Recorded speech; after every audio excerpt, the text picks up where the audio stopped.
Wisdom for the pandemic. A few words about depression. I want to tell you a bit of my story today. It's right here on my shoulder. It hides under the sleeve of my work shirt so nobody even knows it's there, but it goes with me wherever I go. It was fashioned in 2012 by a Maori carver named Hori Wihoni, and I want to tell you a little bit about it today. The little beaks that you see here are meant to symbolize birds, or the spirits of my ancestors who curiously observe what's happening in my life. Their curiosity, their sense of wonder about what's happening to me is what gives relevance and significance to my life in the present. The other thing here that I want to call your attention to is that in the contours of the tattoo there are ripples. That's kind of like on a smooth pool of water when you drop a stone into it and you see the ripples slowly expand. Those ripples tell you where the stone hit, and they also tell you where things are going. They give you a sense of direction. That sense of direction forms a story, and that is the kernel of my life, a story of my life. I think that's how brains work in general.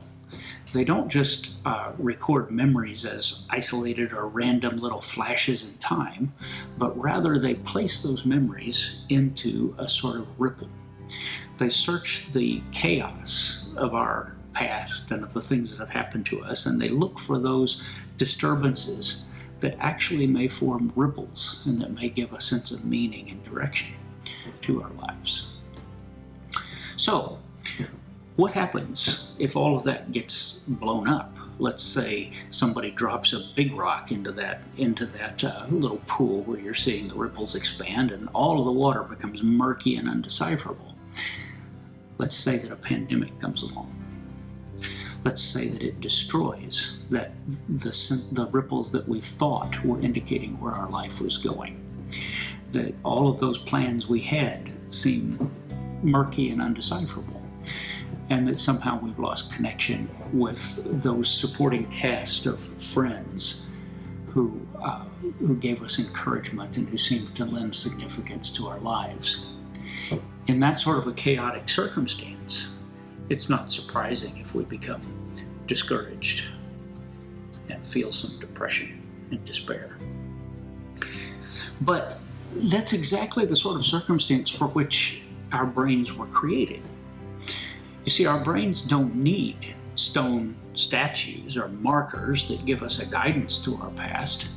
What our brains do is they search the chaos that's there and they look for the disturbances that might form ripples, that might form meaning, and that might give a sense of direction, a sense of future, and a sense of relevance to our lives.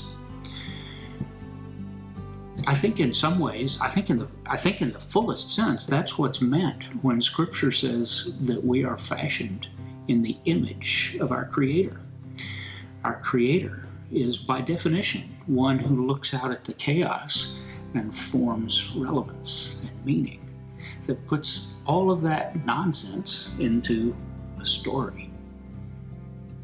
And we are the tiny little imitators of that Creator. We have this wonderful little engine in our heads that gives us the business of forming these stories. Perhaps if we're seeking hope, perhaps if we're seeking healing from depression in this chaotic time, what we need is simply to step back and let our brains do the work that they were created for. Perhaps we may benefit from reaching out to some of that supporting cast of characters, whether it be the great cloud of witnesses in Scripture, whether it be our own ancestors who've also traveled through murky times and who are very curious to find out how are we going to handle the curious times of our present. Perhaps it's close friends around us.